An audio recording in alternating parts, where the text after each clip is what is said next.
বিদেশি অনুদানে ফুলে ফেপে ওঠা এনজিওগুলি চাপে পড়েছে বেজায়। একাধিক খ্রিস্টান প্রতিষ্ঠানের পাশাপাশি নজরে মুসলিম স্বেচ্ছাসেবী সংস্থা। মোটা টাকার বিদেশি অনুদান এখন আর আগের মতো পাওয়া যাবে না কিংবা ব্যবহার করা যাবে না। নেপথ্যে ফরেন কন্ট্রিবিউশন রেগুলেশন অ্যাক্টের সংশোধনী, যা নিয়ে ভারত সরকার বহুদিন ধরেই চিন্তা ভাবনা করছে। মুসলিম এনজিওগুলি কতটা চাপে, কতটা অর্থ সংকটে তারা, চোখ রাখুন আজকের প্রতিবেদন।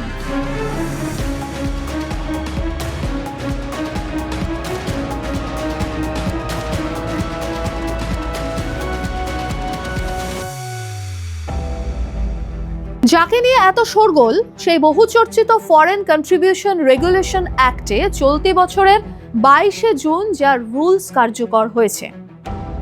সহজভাবে বলতে গেলে বিদেশি টাকায় ভারতে কোনো স্থায়ী প্রভাব কেন্দ্র বা ক্ষমতা তৈরি করা যাবে না।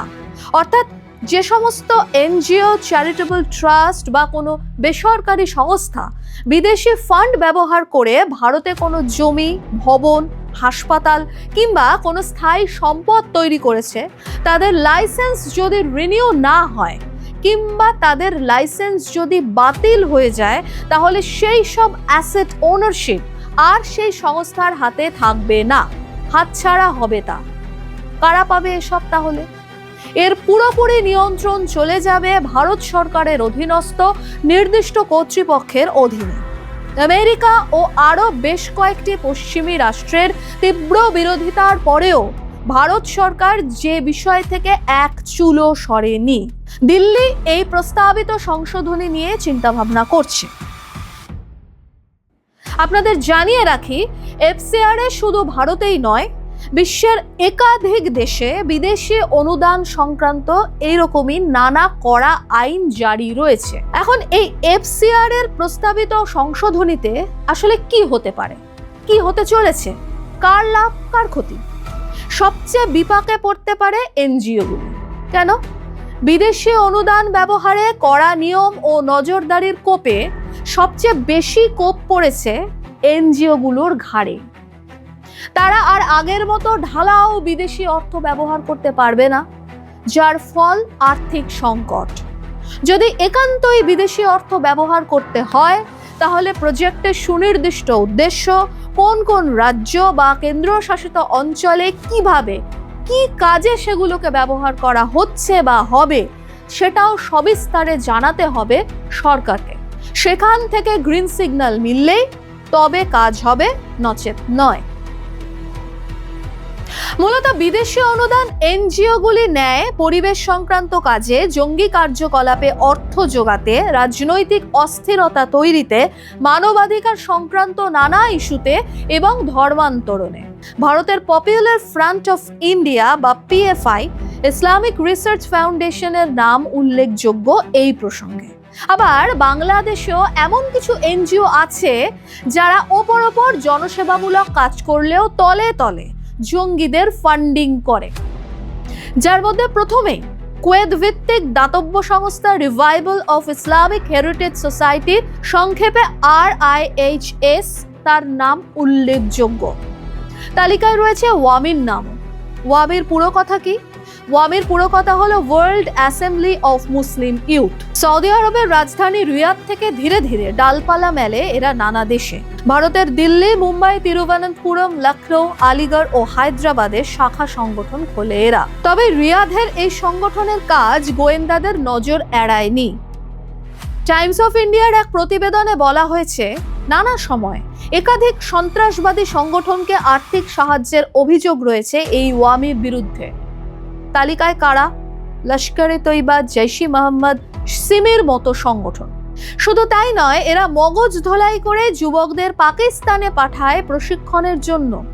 এছাড়াও ইসলামী মতাদর্শের বই, নানা বিষয়ভিত্তিক আলোচনা নিয়ে লিফলেট প্রকাশের সঙ্গেও যুক্ত এই ওয়ামি।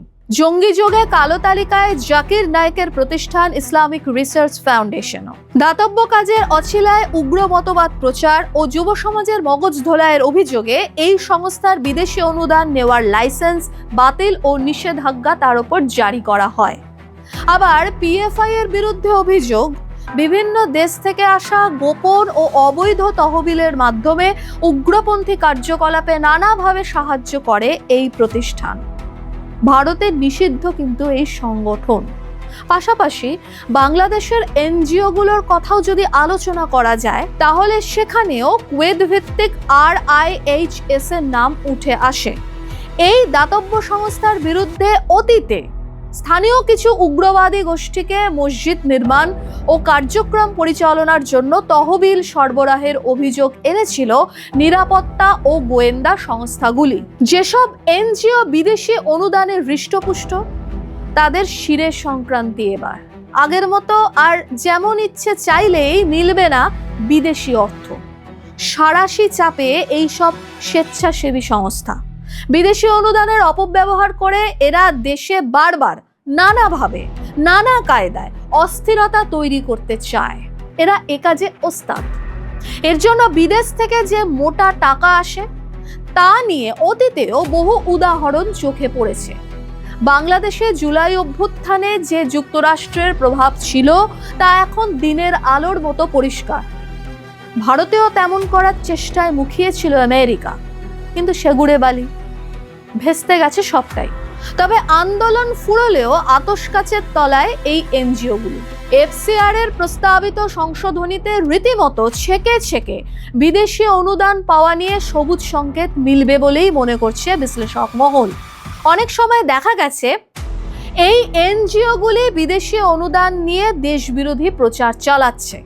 সম্প্রতি আরশোলাদের আন্দোলন ও বাংলাদেশের জুলাই যার মস্ত প্রমাণ। মেইনস্ট্রিম মিডিয়ার চেয়ে যার ঝাঁজ চুইয়ে পড়েছে সোশ্যাল মিডিয়ায়। বিদেশি অনুদানে নিজেদের হিরো মনে করা এই এনজিওগুলি, সে খ্রিস্টান হোক বা মুসলিম, শিরের সংক্রান্তি কিন্তু প্রত্যেকেরই। বেলাগাম দেশবিরোধী প্রচার কিংবা অপপ্রচার, বিদেশি অনুদানে জঙ্গি সংগঠনগুলিকে অর্থ সাহায্য কিংবা অন্য কোনো বাদরামি আর করা যাবে না এবার থেকে আর আগের মতো। দেশের আভ্যন্তরীণ সুরক্ষায় যা অক্সিজেন যোগাবে বলেই মনে করছে ওয়াকিবহাল মতো। রোহিঙ্গা ইস্যুতে বাংলাদেশ বিদেশি অনুদানের লোভে নিজের দেশের নাগরিককে পরবাসী করে রাখতে দ্বিধাবোধ করে না। তাদের কাছে উপযুক্ত প্রমাণ থাকা সত্ত্বেও তাদের নো এন্ট্রি করে দেওয়া হয়। ভারত যার উল্টো। দেশের গাদ্দারি করলে সে যতই মোটা অর্থের বিদেশি অনুদান পাওয়া এনজিও হোক না কেন, ডানা ছাড়তে কিন্তু দ্বিধা করে না। প্রশ্নটা সুরক্ষায়, আপোষে নয়। কি মনে হয় আপনাদের? লিখে জানান তো কমেন্টে। ভিডিওটি ভালো লাগলে লাইক শেয়ার করতে ভুলবেন না। সেই সঙ্গে চ্যানেলটি সাবস্ক্রাইবেরও অনুরোধ রইল। এরকম আরও তথ্য বিশ্লেষণধর্মী প্রতিবেদন পেতে চোখ রাখুন জিওপালস টিভিতে।